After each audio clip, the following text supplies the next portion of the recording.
one of the things that I'm aware of in your public career as a journalist and as a writer is that you seem to be something of a contrarian.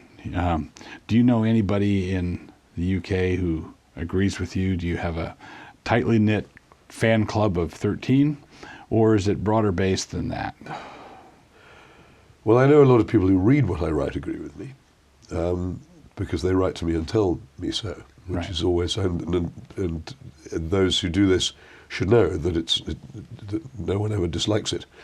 It's very helpful. But on the other hand, I have people who like me for what they think I'm saying rather than what I'm saying.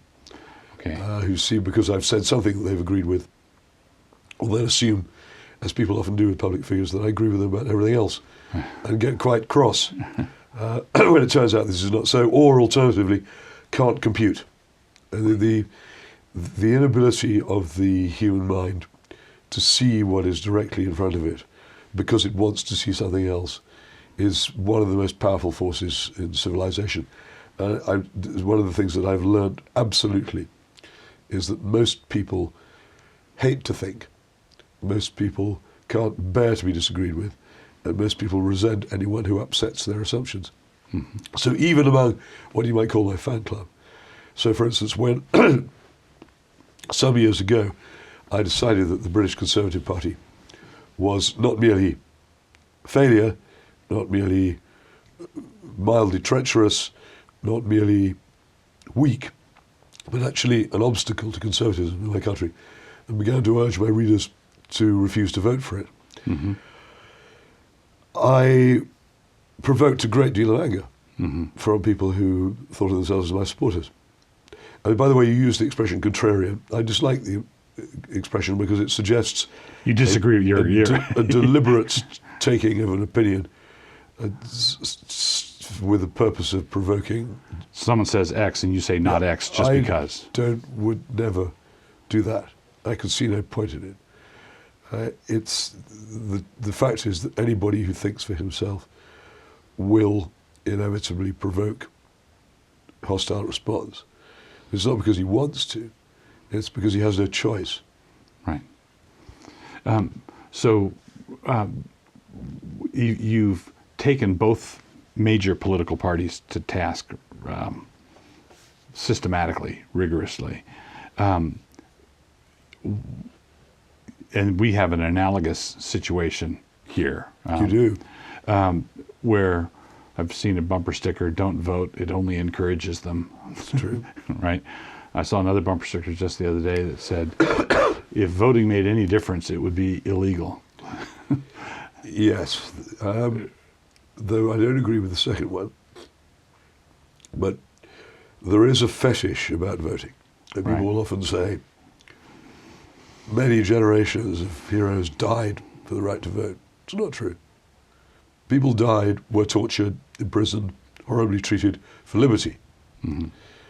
But the vote was actually given.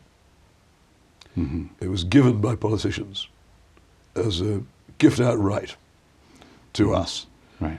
Now, beware of politicians bearing gifts seems to me to be a wise policy.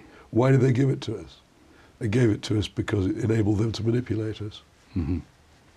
Now, that doesn't mean that you can't turn that to your advantage. Right. And there are occasions, and certainly that occasion arose at the last general election in Britain, where not voting would have been a more powerful thing to do than voting. Mm-hmm. But I could not persuade my readers and supporters of this. They became fetishistic. I said, this election is about the future of the country. Why do you care so much about which political party is in office if the political parties are effectively identical? Why have you been suckered by crude propaganda of personal hatred against the leader of the other party? Mm-hmm. Why don't you realize this is actually not politics? What does it matter if the person who's Prime Minister is someone you dislike?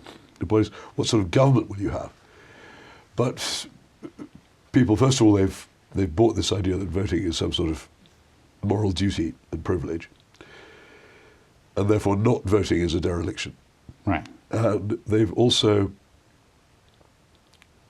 and I think this is also true in the United States, become completely obsessed with tribal matters. They vote on the basis of their tribe should be in, the other tribe should be out. It doesn't matter what the tribe's leaders do, the fact that their tribe is in is enough.